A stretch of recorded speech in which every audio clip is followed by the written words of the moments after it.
and welcome to LMR Live, brought to you from the University of Mississippi. Tonight we've got excitement going on, and it is our finale of the season. Can you believe it? I want to take a moment and recap what has happened this year.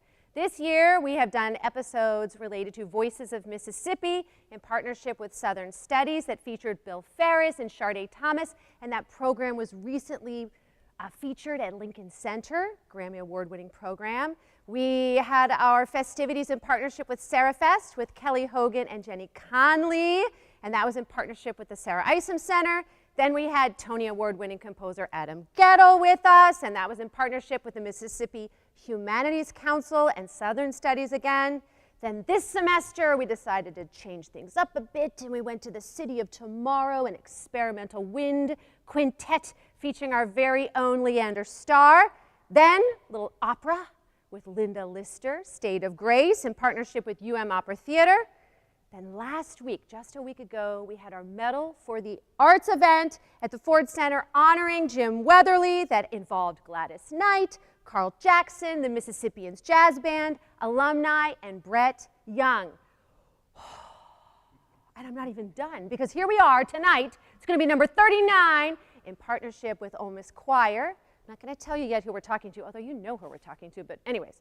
11 events this year that have covered blues, gospel, alternative country, jazz pop, indie rock, musical theater, experimental winds, opera, country, jazz, and choral music. If that is not expansive and inclusive, I do not know what is. Pretty exciting. And I don't do this alone. There's going to be a lot of people to thank at the end of this. This is a team effort. So tonight, we are going to be talking with composer Andrea Ramsey. Who is this person? Dr. Ramsey enjoys an international presence as a composer, conductor, scholar, and music educator.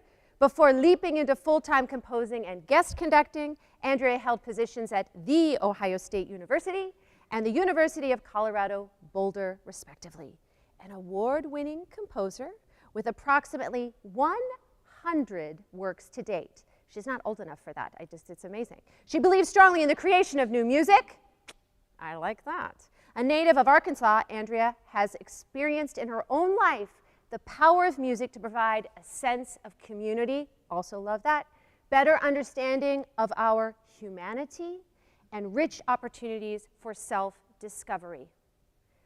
Let's put our hands together and welcome Andrea Ramsey. I'm going up and down. You can stay down. I'm going up and down. So, welcome. I haven't said this person's name yet, and we're going to say her name a lot later, but Dr. Hearn, I'm so indebted to her for allowing us to be part of this and for putting all of this together for your residency. So welcome to the University of Mississippi. It's great to be here. Thanks for having me. Yeah. Yay! So I want to start off related to your bio, which visit her website online to learn so many magical things about this human. But I find it interesting. Some may say this answer is obvious, you're a composer, but why is the creation of new music so important to you? Well, there is that obvious part that this is what I do, right? But? And that I would like to have a living. But I also think, you know, new music is, how do you even, like, we have all of this wealth of music that we've already experienced, but new music is living and breathing and changing. And even tonight, we just finished with a dress rehearsal for the suffrage cantata that's happening tomorrow night. And even then, there were notes. And as I was talking with Dr. Hearn on the way over here, I said, I think I'm going to change this. I think I'm going to add this note. So you know, it's not done yet. And so this summer, I'll release that work. But it's living and it's breathing, and you can interact. And like the students are part of it, and there's a connection there. So. Yeah, it's the gifts that new music give us. I love that answer, don't y'all? I mean, it really, yeah, we need more opportunities like that, I think, in our world today, but I love your answer to that. That's beautiful.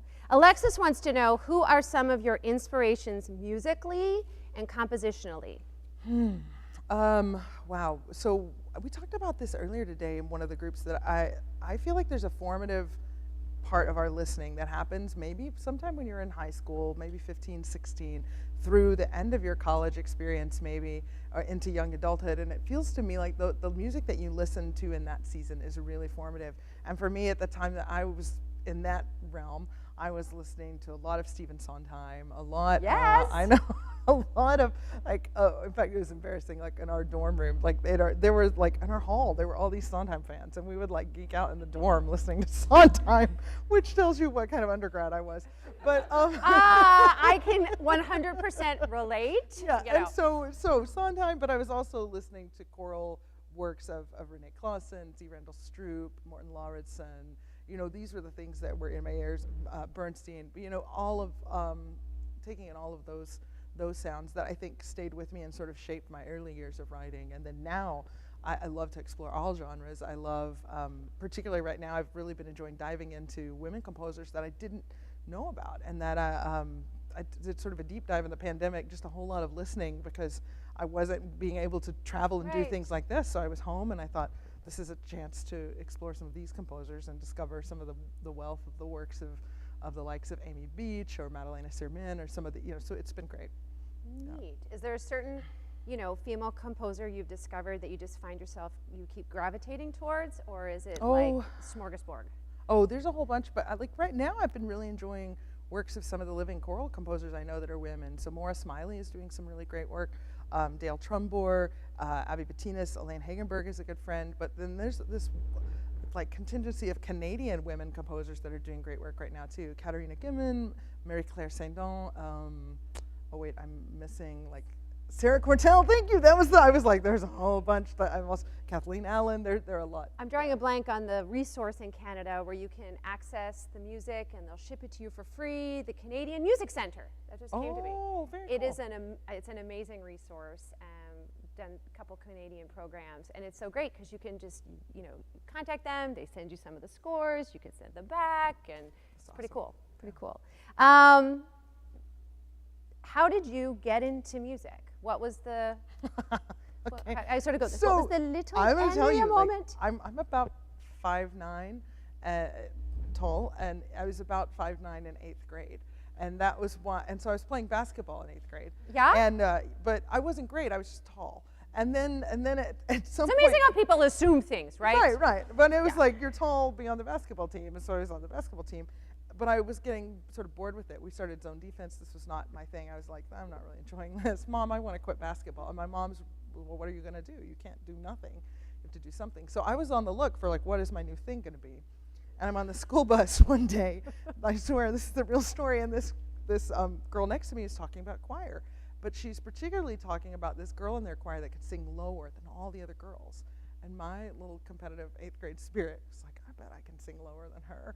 And and then I went home and said, Mom, can I join choir? She was like, yeah, that's great. So I quit basketball. I joined choir to see if I could sing lower than And this could girl. you? Yeah, I did. All but, right, you know. win. It wasn't like it was a formal competition. It was just warm up. But you knew. I knew. You knew. Yeah, You I knew. It was I like, knew. And yes, this so- is where I'm meant to be. Yeah, and that was where it began. And then I sort of stayed with choir from there and through college and on.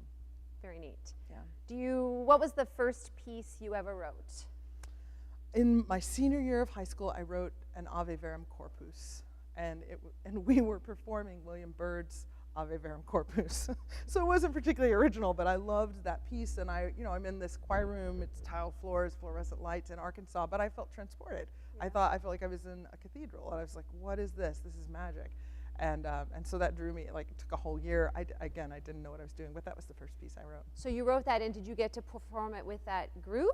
The next year when I went to college and I learned theory and all the things I'd done wrong, I revised it, and then I took it to my choir director and I said, I wrote this thing. What do you think? Like a cocky freshman, and he said, he played through it and he said, actually, if you rework this one section here, he said, we'll do this in the fall, and so I went to work and I revised it and brought it back, and they did, and I was so nervous. I remember the day they passed that music out in class. It felt like a solo, but like times 25. Totally. Just incredibly vulnerable. I wanted to leave and go to the bathroom, but I knew that they would know that I didn't really have to go to the bathroom. I was like, how do I get out of this feeling? Yeah. You know? But yeah. Well, I can't imagine, because, you know, as a performer, you know, the saying, which can be good or bad, you're only as good as your last performance, but it's constantly in motion. But as a composer, it's down on the paper, it's eventually published. Yes, you can have edits, but it's like, I can't imagine how you're just like sharing your soul for, you know, feedback. Yeah, it's scary. And it's even more scary. Like, I was suffrage cantata, right? It's 40 minutes. So you're sitting in the audience, like, in your own work for 40 minutes. That's a new level. That's a new level. Yeah. What gave you the confidence to, I know you said cocky freshman, but I can't imagine, you don't seem cocky. What gave you the confidence to do that? I don't, maybe it was naivete. I mean, I really just, I was always creative, and I really enjoyed it. And I think I felt like maybe there was something there, and I needed somebody else to validate and say, hey, yeah, this is okay, you know. You were still that girl who was going to go into the choir to see if you were the lowest voice, and then college, I was still like, I'll check this out. Like, maybe, I don't know. Yeah. I love that. Emma wants to know, what was your reaction the first time you heard your music performed? Can you talk us through just what that was like? I felt really proud when it was finally performed on stage and it was received well. I was really nervous. I mean, I talked about that it was nerve-wracking, but there was this sense of pride. And I remember like listening to the recording and being like, I did that. Like, I made this thing, which sounds really cheesy and self-indulgent, but no. But when you do that, you know, so it was really compelling to be like, I created this thing out of nothing. And I still think about that every day. I mean, I wake up and I'm like, I'm making a living, like, imagining things and bringing them into being, and that's pretty amazing. How do you, or maybe does this happen? Say you go to hear one of your works and you're displeased. Oh. How do you handle that? You know, it's really rare. If my displeasure, like, every composer, I think, has sort of a window of interpretation that's acceptable, and I do have a window, but it's a big window. And if a group is doing their best and their heart is in it, and it's still not quite where I want it, that doesn't bother me, because they're in it and they're doing their best. And that, to me, I mean, it's my educator heart comes in, right? Like, I can tell that they've worked and they're trying. You know, it's when there's not care or attention, or it feels like they're disconnected from the meaning of the work or something like that, that then I would want to coach and just help and try to find ways to tap into whatever is there, if that makes sense. No, it totally makes sense. But I really don't, I feel like I'm not one of the composers who it's absolutely this way, it has to be this way, because, I mean, even tonight there were things Dr. Hearn did in rehearsal that I thought, oh, that's really lovely. Like, you know, interpretive things that you think, it's great to see what other conductors do and the things they bring out of it that you hadn't thought about. That has to be neat too, like you're passing it off and then it takes a step farther and it just gets to keep living and breathing. So how has the power of music provided a sense of community for you? It's huge. My family, we moved from a county school out in the country. My junior year, I moved to a new high school. And because I was in choir, it was like a really smooth transition. It wouldn't have been otherwise, but I could go in and I knew, like, I had community, right? Like, these people, and maybe at first they were like, whatever, but then when I would sing and they were like, okay, you can be one of us. You know, it's like, it was this like acceptance of, and you know, and I got involved in the musicals and that kind of thing. So I noticed right away, like, this is a way of belonging. This is a way of connecting. But also, you know, my brother and I were talking about this. He doesn't do choir professionally as a living anymore, but he sang in choir in high school, and he says, choir is the best of us. He's like, if that model, if we could, like, you know, put it out on the rest of the world, like, I mean, that's it. We come together, we're all different, we all have different backgrounds, but we all work together toward this common goal, toward this beautiful thing. So, I mean, to me, it's that kind of sense of belonging, of being part of a family, of this microcosm of all of these differences coming together and making something really beautiful. And so we just need to get our legislators in a choir and seriously, group singing. Yes, yeah. I'm in. Yeah. Has anyone shared with you if they've had a personal big self-discovery through your music as a performer or a listener? Is there any, I'm sure people share stuff like that with you a lot, but is there any one that sort of stands out? I'm trying to choose the one right now, right. Actually, because there's several that come to mind. there have been, like even this morning I got an email from a choir director who said, I just wanted to share this with you. And it was a message from a student who had been dealing with a friend who was feeling suicidal, and this piece and how it had connected and meant something to them. But I think particularly the one that comes to mind is there was, my first, after the pandemic, my first honor choir was with an all-state in Virginia, and they were incredible students. This was in November, but I was nervous. You know, I'd been almost 2 years at home writing music, and I haven't been waving the arms in front of people, and the singers came in and we worked through, but there was a piece that I programmed there called The Journey, which is brand new, but for me, I was writing myself, when I wrote that piece, I was writing myself out of some depression and anxiety that I'd been dealing with in the pandemic. And I remember when I was writing it, like struggling to believe these words that I was writing, but knowing that it was therapy for me to write these words, which are sort of this idea of your journey is not done, and what lies behind you and what lies is already gone, and what lies before you may have beauty unknown, but what lies within you keeps you moving on, for your journey is not done. And so this was the text that we're dealing with, and this boy came up to me after the concert, after everybody else had come through. He sort of waited till the very end, and he's strolled up with a friend of his, and he was teary, and he said, when we started this piece, I just couldn't, he said, I could barely sing it because I couldn't really believe it for myself. And he had these tears, and I was like, oh, buddy, I know, like when I wrote it, I couldn't believe, you know, but he was in that place of like, reconciling that for himself as well, and it was just, that was really powerful too. And then even the conversations we've had here with these singers and Suffrage Cantata and what they're taking from it, all of that, it's such a gift to be able to interact and to know that these things are impacting people. Yeah, it takes me back to that concept of community, right? It's the community, even if you don't personally know each other, you're connected through the music. Yeah. That's great. What has been your biggest self-discovery through music? Was it with your own work, or was it with someone else's? What would you say was your big self-discovery moment? That's a big question. Yeah. But I'm not sure I'm trying to think how I would answer this. Like I mean, I think maybe my biggest I don't know if it's a it was it was during my grad school, my doctorate experience. Dr. Sandra Snow was my dissertation chair and mentor at Michigan State. And I say self-discovery, but honestly it was like it takes a village, right? She sort of helped me discover these things within myself.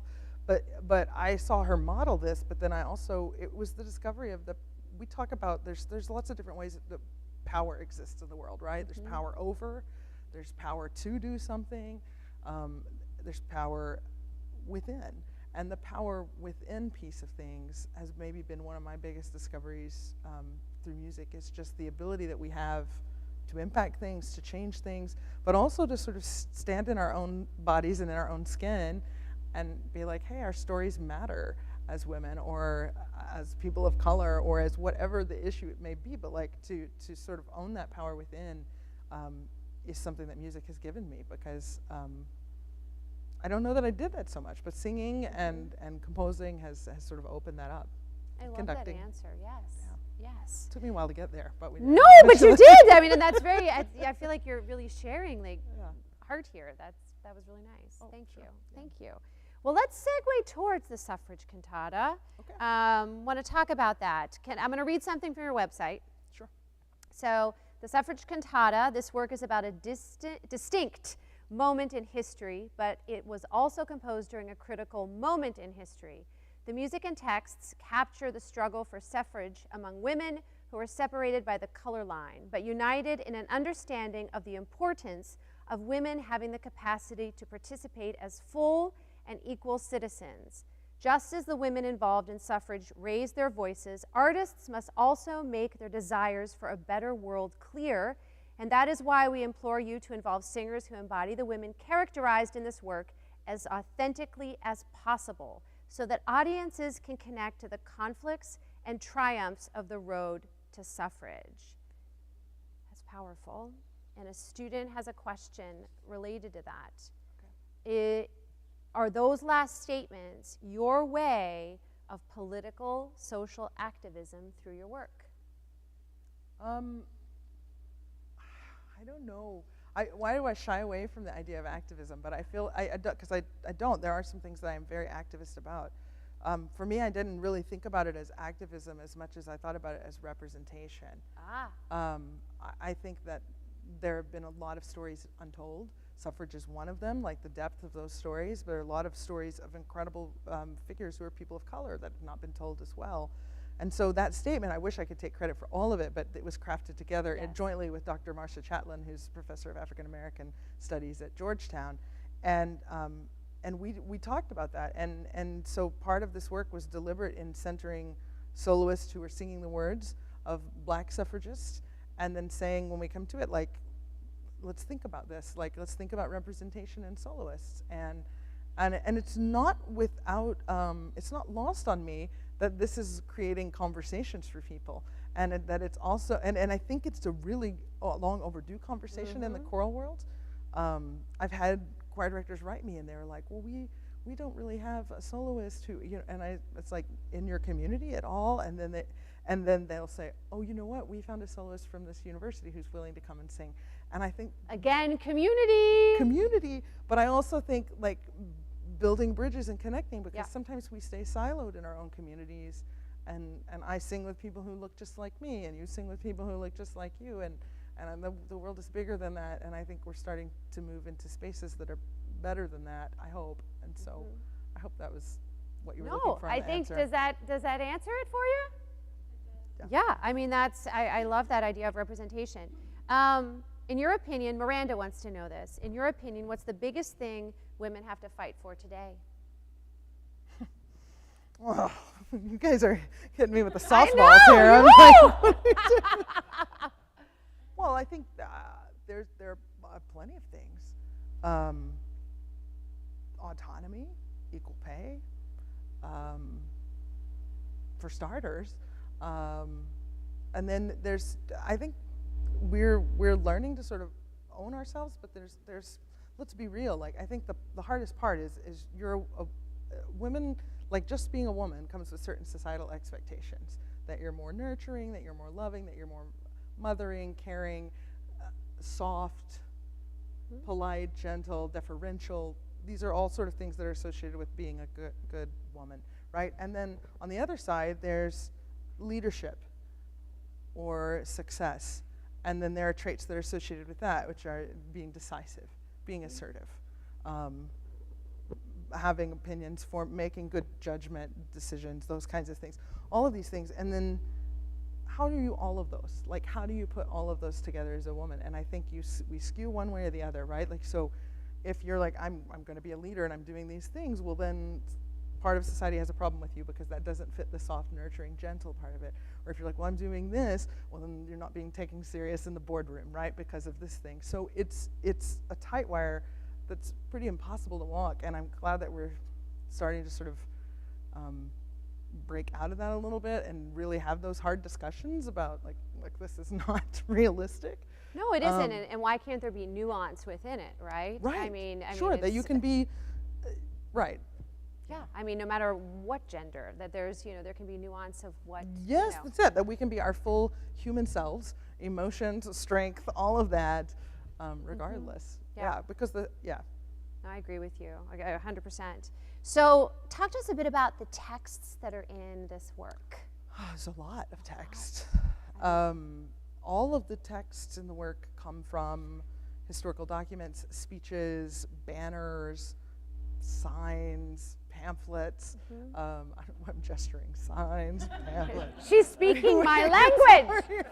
But with the exception, there are a few original lyrics in Movement 1 and Movement 3, just to sort of bridge some gap things. But on the whole, they're all from documents. I changed sometimes the wording I changed to make it more suitable to current audience members. So Susan B. Anthony, a lot of her writing was really verbose, and some of the, so there'd be a few changes here or there just to make it a bit more palatable to the modern listener. But on how did you narrow it down? And I mean, what was your main resource? Like, it was like a dissertation, but it was more fun.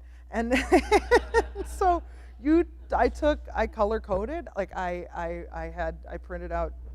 I had a Word document that I just kept adding quotes to things that I thought I would use. And then I printed them out. I went kind of analog on this. I printed it all out, and I started color coding, like this, what would go with what movement, and I would write notes if I thought it was narration, if I thought it would be lyric, and then I started putting them in folders. And then once I had folders of potential things for each movement, then I started to winnow further from there until I could sort of assemble an arc or make a script out of it. Mm-hmm. And then the scripts were always twice as long, and I had to cut them down about half. It was a journey. So what was the moment when you decided, I'm taking on this project? I wish that it was a clean, like, I'm taking it on. It was like an 8-year journey or so. I floated the idea on social media of so I want to say that again, 8-year journey. And I think that's key, because especially, any age person, but I think sometimes there's this misconception that it just, poof, happens. It's a process. No, yeah. I floated the idea on social media with a group of women choral conductors. And I said, what do you think about a suffrage cantata? Because we need more extended works for treble singers. There's just not a lot. And so they were all like, oh, it's great. But then a bunch of the people who don't live in the U.S. started chiming in. But what about us? Like, don't do just something U.S. specific. And I thought, oh, that makes sense too. And then I just didn't think about it for a while. And I went and did other projects and thought, well, maybe I'll come back to it. And then Iris Levine, who conducts Vox Femina in Los Angeles, reached out and said, hey, remember when you floated that idea? Like, we think we want to try and commission it, but I don't know if we have all the funding, but would you be open if we could even start a dialogue? And I said, yes, and I know who I need to put you in touch with. And it was Matt Workman with National Concerts, because he was already sort of talking to me about the possibility of an extended work for treble chorus.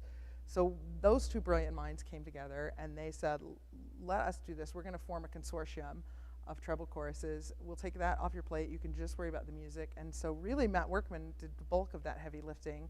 And then we ended up with, I don't even know how many choirs at this point, because so many joined, but it's a lot of choirs that I would say close to 30. Maybe that's an exaggeration. Maybe it's somewhere between 20 and 30. That's exciting. Yeah.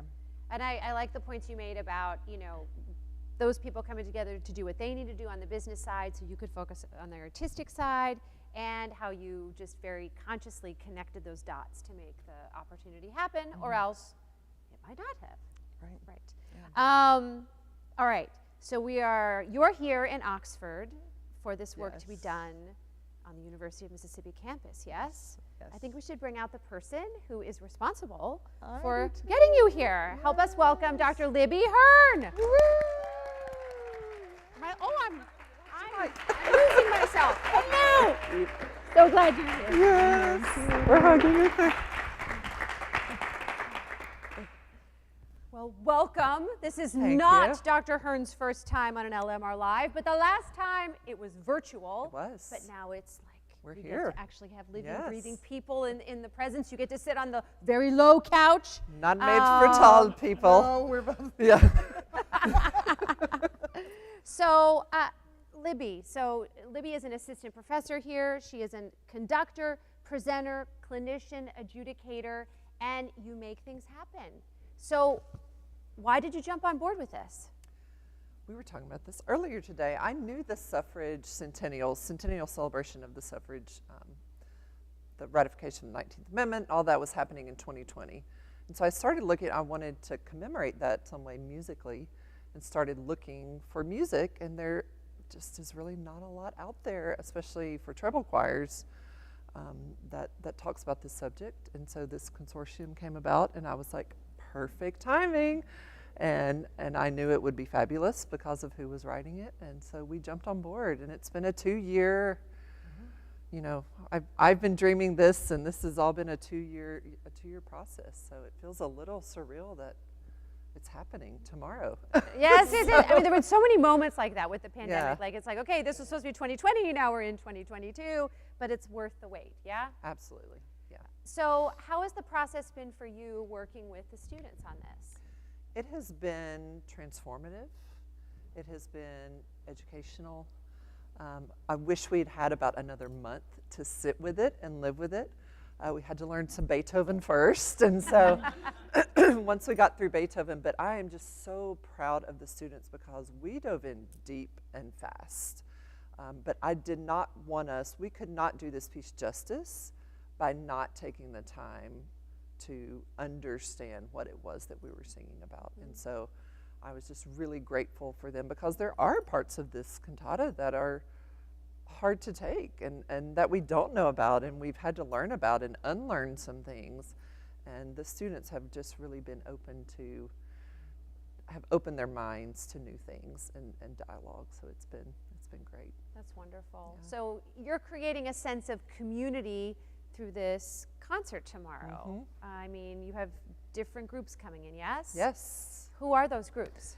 So it's kind of a two-part festival tomorrow. So we'll have a festival choir that will be conducted. Was going to be conducted by Dr. Ramsey, but life happens. So actually, I'm going to conduct some, and then my predecessor and friend, Dr. Debbie Spurgeon, has stepped in to conduct.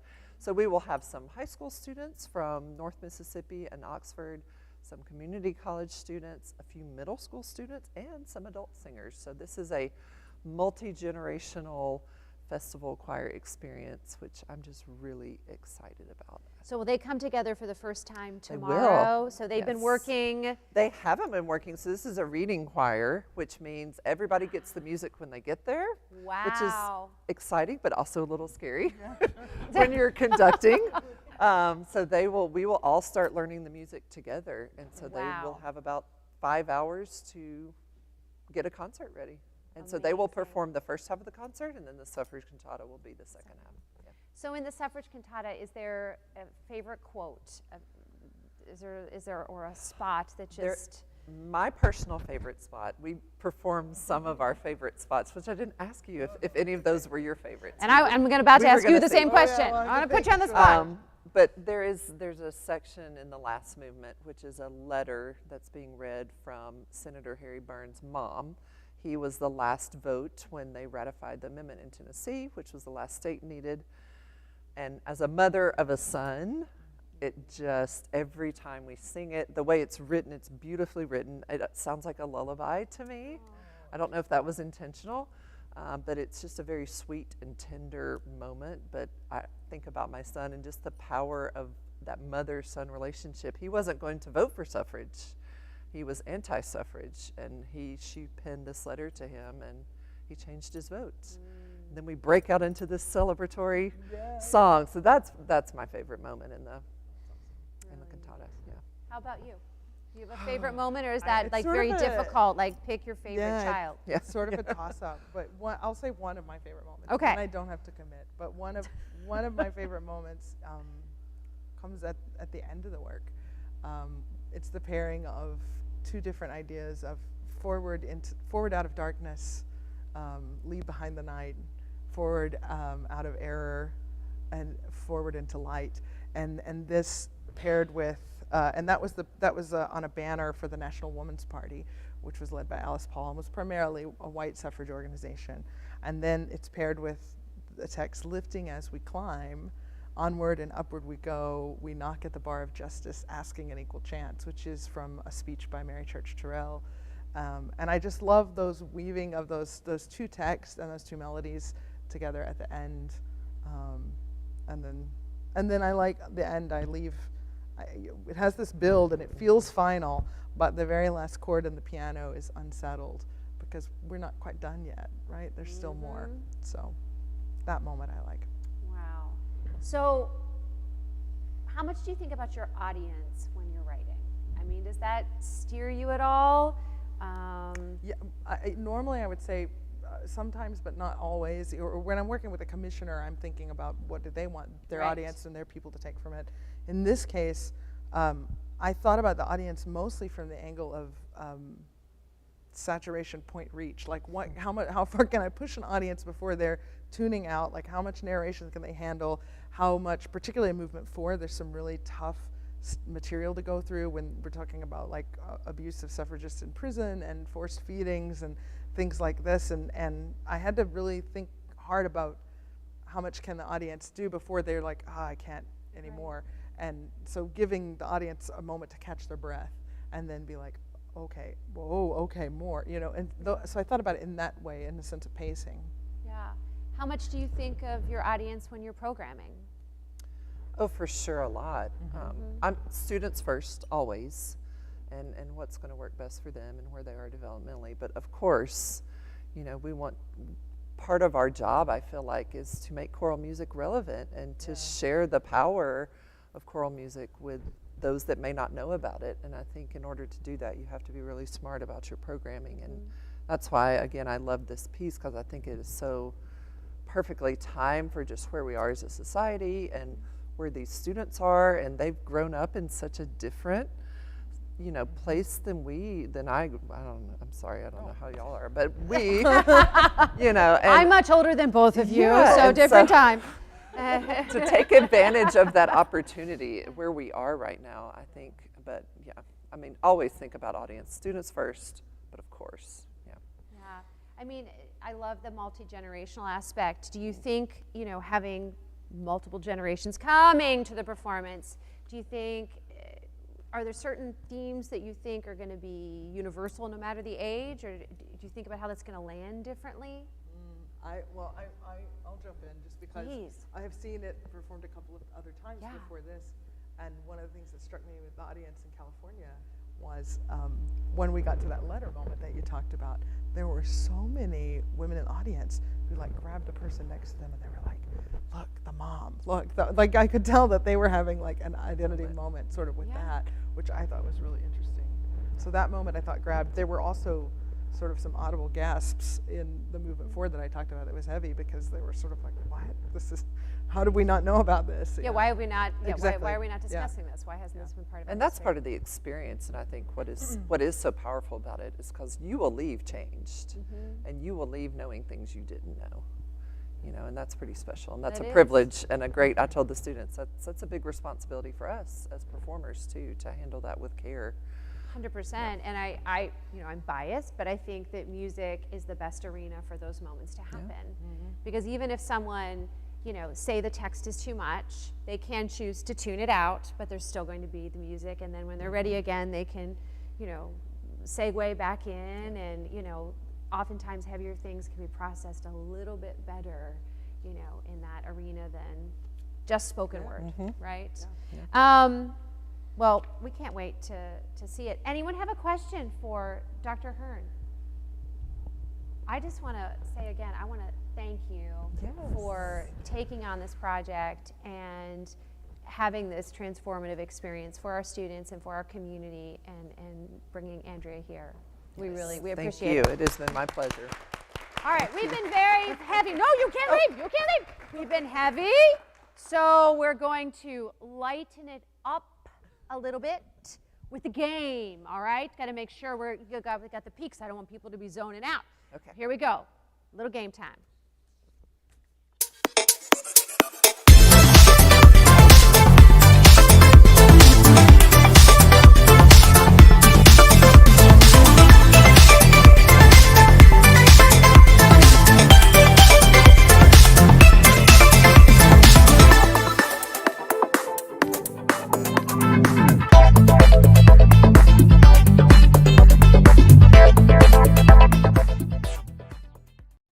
Well, this evening we are going to play Emoji Cantata. So, in honor of the suffrage cantata, we thought it was helpful to do this. So, we are going to have quotes by very famous women that we have two teams. They're going to work together as their duos to try to guess what these quotes are. Audience is allowed to help. Hope you're trying at home too. But who has joined us? Let's find out. We have Abby Bridges. Hello, Abby. Hello. And we have Zoe Bofel. Hello. Thank you for joining us on this fun journey of the game. So the more cuckoo bananas you can be, the better, okay? All right, so we're going to have our first one up, please. Only 30 seconds. Oh, wait, we didn't decide who's, wait, sorry, block it. We're going to let our guest go first. Just decided that on the spot. So you guys are up first. 30 seconds on the clock. Go.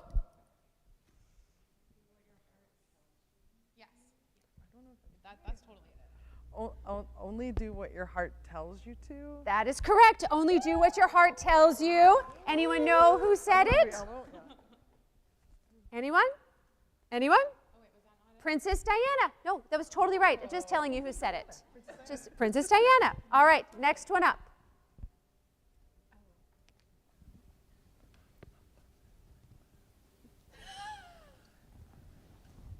This is not fair. This one's much harder. Okay, but read the words. I really think medal.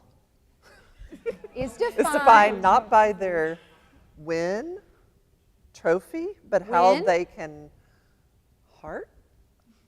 heal when they are down, how they can so close. get recover.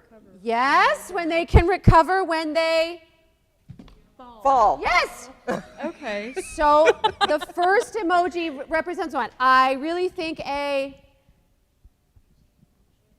champion. Champion, Yes. Okay, okay. go for it. Whole sentence. I really think a champion is defined not by their wins, Wins. but But how by they Recover recover when when they they fail. fall. Bingo! That was fantastic. Who is it? Anyone know? This one, Serena Williams. Serena Williams. Okay. Serena Williams. All right, next one up.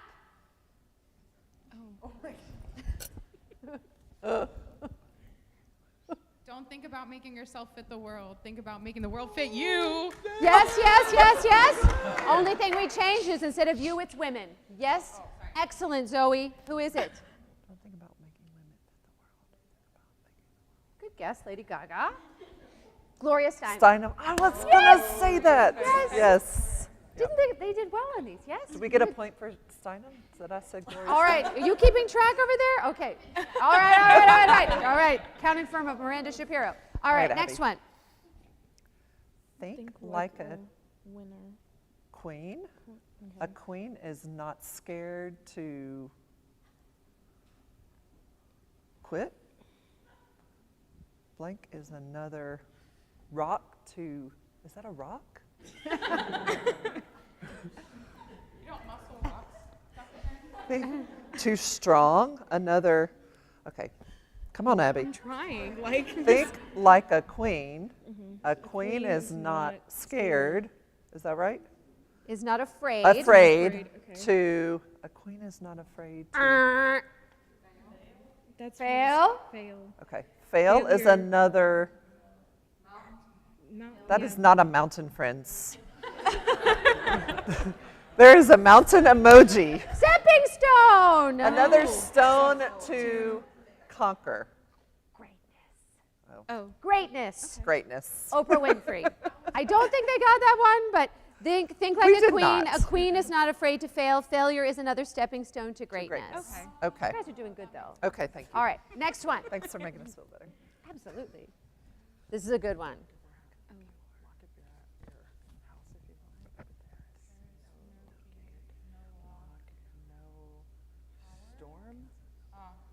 No storm that you can set upon the eagle of my mind. Lock up your. Lock up your house if you like. Okay, let's keep going. But But there is no gate, no gate. no lock, no storm, no. Bolt. No Claudia. bolts. Oh, no lock, no bolt. That makes sense. You can That you can set upon the eagle, the flight of my mind. The freedom of freedom. my That mind. American So Eagle. lock up your Freedom. libraries if you like, but there is libraries. no gate, no lock, The no library. bolt I'm that you in can the set upon the hospital and I freedom don't of my have mind. to- yeah. What's the score, Miranda? That was Virginia Woolf, by the way. Oh, Score so far, we have 2 with Team Zoe and Dr. Ramsey, and then 1 with Abby and Dr. okay. Okay. All right, 2-1. It's comeback season. 2-1. Here we go, next one. It's hard. There is no in between. There's no limit to what we as women can achieve. Yes, yes, yes. Who is it? Who is it? Michelle Obama. Michelle Obama. Very nice, ladies. All right, next one. This was. Fish without a bike. I got this. Or you got this. A woman without a man is like a fish without a bike. Yes! Who is it? Who is it? Is that also Gloria Steinem? Arena Dunn. Arena Dash. Arena Dunn. Very Okay. nice. I wanted a share Cher? quote so bad. I wanted a share quote so bad. Yeah, all right. Next one. Women are like, You know this one. we don't, are true, are They're so like. until we are in. Oh man, okay. Women are like tea say bags. tea bags, yeah. We don't think are true power until we are in hot water. We don't know our true strength until we're in hot water. Eleanor Roosevelt. Had a good one? That was a good one. That's a good one. That's a good one. All right, next one. Winners keep playing until they get it right. Close enough. Champions. Champions keep playing until they get it right. Who said it? Billie Another- Jean King. Ah, Billie Jean King. All right. Got two more. okay. We're like, okay, good. Justice is about making sure that being something is not the same thing as being silent, kind, nice, Close. that being angelic, Close. Opposite of rude. nice. Polite. Oh. Polite, okay. Polite Justice? is not the same thing as being Polite. silent. As being silent. Justice Okay. is about making sure that being polite is not the same thing as being quiet. AOC. Oh, Okay. okay. All right, our grand finale. What's the score, though, Miranda? It is 4-3 4-3? with Zoe and All right. Grand finale.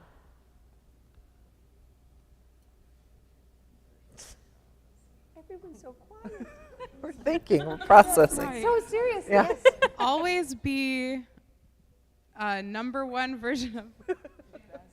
Yeah, that's what I was going to say.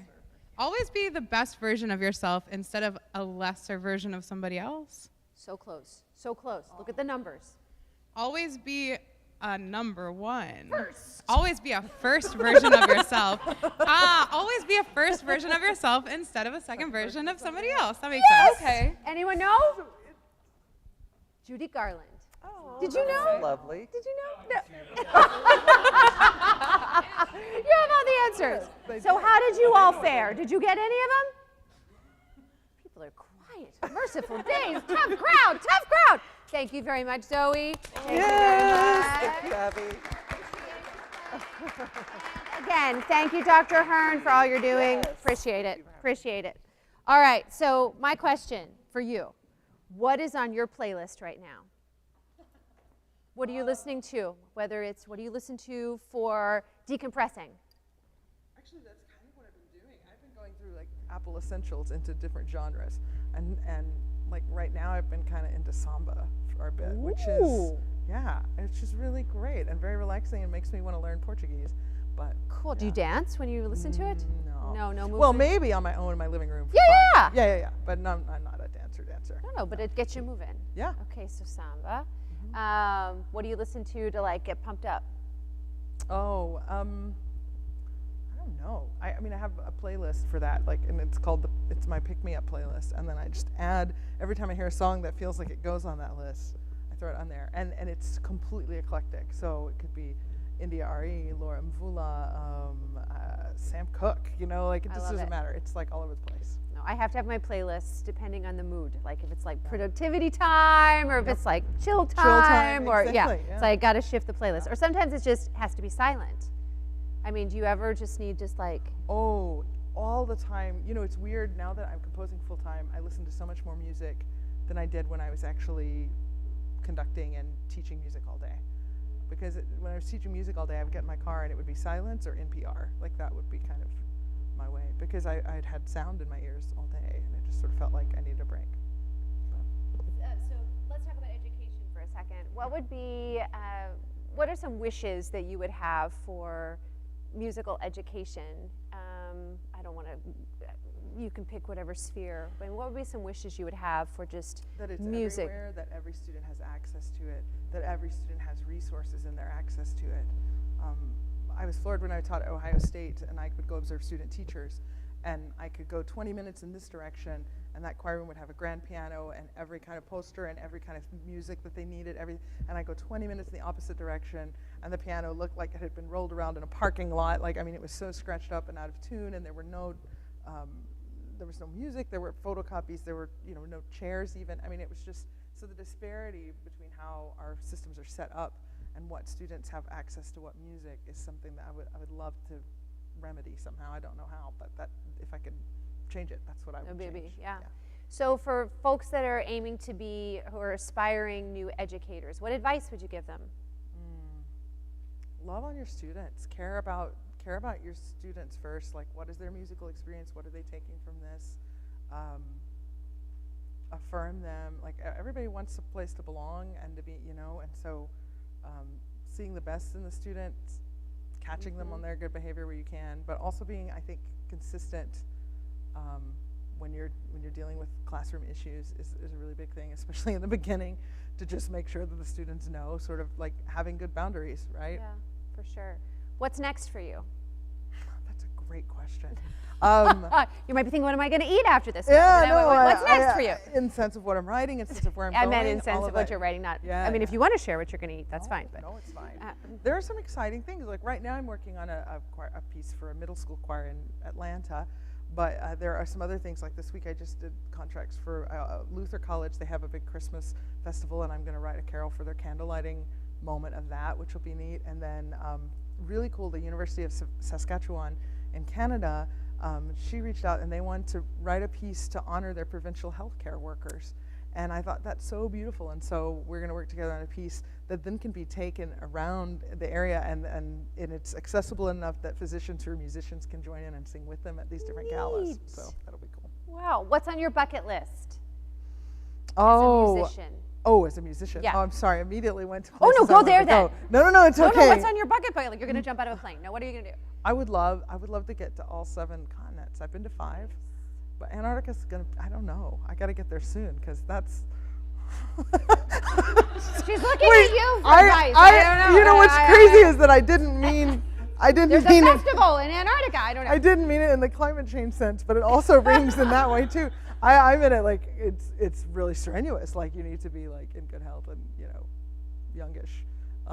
But anyway, travel. And then musically, I'm kind of trying to figure that out. I've always sort of had like a next big dream, and right now I'm sort of wandering a little unmoored. I'm trying to figure out what my next big dream is. Yeah. Maybe you should have put a call out for that. People will give suggestions. If you have ideas, yeah, we need a suggestion box. Just go to my website, like fill out the form. Yeah. I love it. Well, very much looking forward to tomorrow night, and want to make sure people thanks so know much. it's free. It's at 7 o'clock in the Ford Center. Please come. Please experience it. If you're watching and you're not here in Oxford, Mississippi, there are other locations still where people are doing it, correct? So check it out. Visit the website to find out how you can go. And what I've gathered from both of you is, in addition to this being a profound musical moment, it's also going to be a great moment of historical context and potentially profound, deep self-reflection about how we just navigate within our world. And I'm getting teary-eyed. I don't know why, but I think that it's, thank you. No, I hope that that's the case, and I feel like they're certainly bringing everything they can to it musically. And there's so much heart in the chorus and in the musicians, and with Dr. Hearn at the podium. So Absolutely. I think audiences will be in for a treat. I mean, and I'll say these tears are because this is how the profound change happens. So thank you. Oh, thank you so much. Thank you. I really mean that. I really mean that.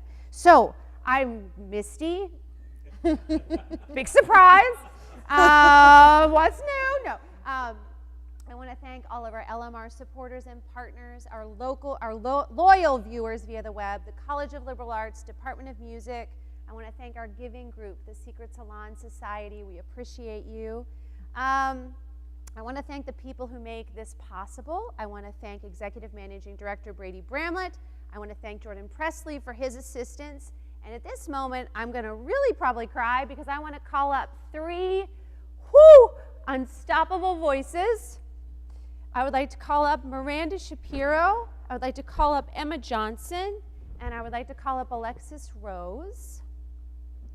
Please come. Please come. Oh, yay.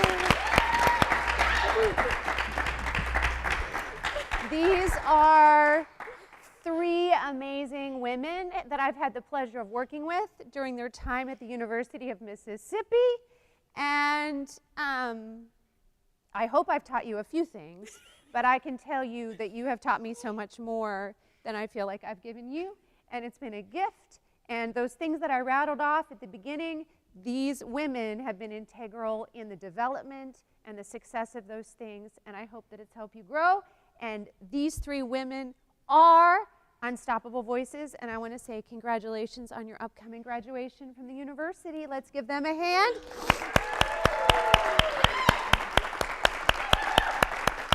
They're always behind the camera. Alexis always has the stress of the board, and Miranda's over there. So but they make it happen. So thank you, thank you, thank you. Back to your stations. No. Back to work. And it just seems so fitting to do that. They didn't know I was going to call them up, but just with the whole theme of everything we're talking about and what's going on. And men can be on the team too. Just happens to be 3 women. And I want to give the plug again. Make a point of going to the Ford Center tomorrow, 7 o'clock, to experience the suffrage cantata. And I want to thank you. Thank you for taking the time to be part of this. Thank you for sharing my very, deep questions of sorts. I said it was going to be easy, and I sort of made it hard.